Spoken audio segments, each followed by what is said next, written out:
This is part 2 of my traveling with advanced parole. A lot of you guys had questions and comments, and I just want to respond to that first video that I made. So yeah, I'm gonna get this fire going because it's a little cold outside.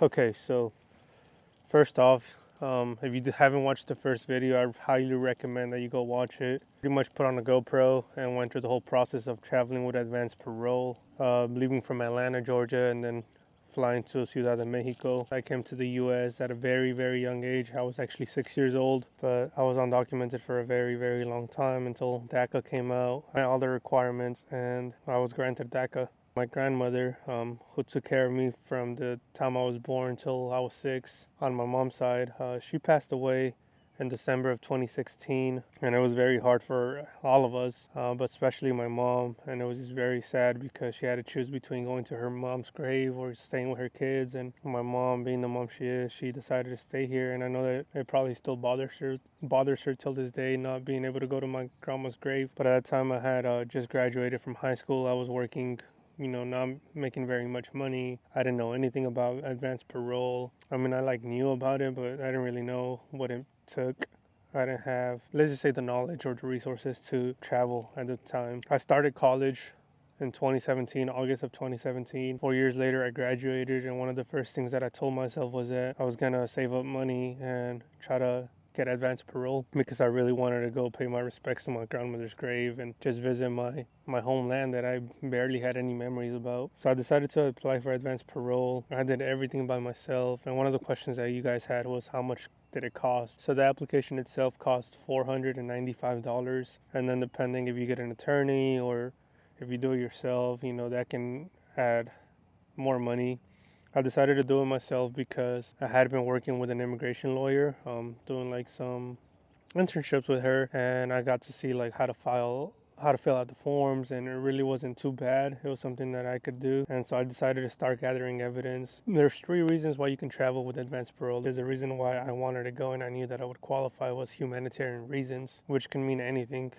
It's very broad, but I basically wrote my essay or little story of why I wanted to go, and I talked about everything that I'm telling you guys now, like the hardships of being undocumented and not being able to grieve for someone that you lost. And I talked about how she took care of me, and how every time we talked on the phone I would always promise her that I would go see her again, and I wasn't able to fulfill my promise while she was still alive, and how that pretty much hurts me to think about. And then I also included in my essay that my grandmother on my father's side, which my father was never a part of my life, therefore his family was never really a part of my life. She has a lot of ongoing health issues. She's considered legally blind. She has history of cancer, and the life expectancy in Mexico is 81 years old. So sadly, she may or may not be with us very much longer, and I just wanted to at least get to know them and get to know my dad's side of the family. A few other questions that you guys had were, did you get vaccinated? Yes, I had to get vaccinated for my college anyways. It required me to be vaccinated. We worked with a vulnerable population, and it could be devastating to get them infected with COVID. Another question that you guys had was, how long did it take for the approvals? In November of 2021, and it got approved April of 2022. So it took about, 6 months, 5 to 6 months. It was very quick, didn't ask for anything else. You just get your letter in the mail. I was super happy. I shared that news with my parents. They couldn't believe it. They were very terrified. It's been 19 years. None of us have been back to Mexico, ever. Since 2001 when I came over here. Super supported by my now wife, Andrea, who I've met her in college. And you guys will probably get to see pictures of me and her. But she had been to Mexico before because she's a U.S. citizen. Her family's from Michoacan, Mexico. I told her that I wanted to go buy a GoPro because I really wanted to document my experience. Another question that you guys had is that on your document, it'll say 1 day, or it'll give you multiple entries. So mine was for one time only. If it says one time or 1 day, that just means you have one entry. I know that some people get multiple entries when they gotta have medical visits where they gotta constantly go and come back, so they get a larger time frame. Mine was just in and out. So we landed in Ciudad de Mexico. We got a little Airbnb. We Ubered to Hidalgo, which is an hour and a half, almost 2 hours with traffic. which is where I was born and where my family's from. And so I got to see my grandma's little house, man, and it's just really sad going back and like seeing that nobody was there. It was empty, completely empty. Nobody was living there. And the first thing we did when we got to Hidalgo was we went straight to the graveyard. So I went and I walked over there and I got to pay my respects to my grandmother. I'm not the type of person to cry, but I did shed a couple of tears, and it's just so sad. The difficulties and the sacrifices that people have to make just to search for a better life.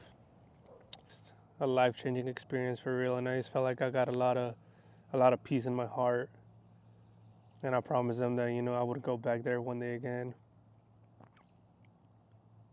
Here I am promising everything, and I don't really know what the future is, but I would love to be there again one time. Like, I really wish I could go back. And like the last day we had to go get all the Mexican candy and buy little gifts for everyone. But that's when the nerves started to come back. Like, I was so nervous. I was so like kind of terrified because, again, like whenever you get advanced parole, it says, oh, like for any reason USCIS or border patrol can like deny your entry, and it's just not something that you want to think about. But everything was really smooth. Everything came out well. What took the longest was when I was printing out my boarding pass in Mexico City. You know that song that's like, siento mucho escalofrío, el cuerpo me está sudando. Yeah, I felt like that. I felt like that was the theme song going on in my head.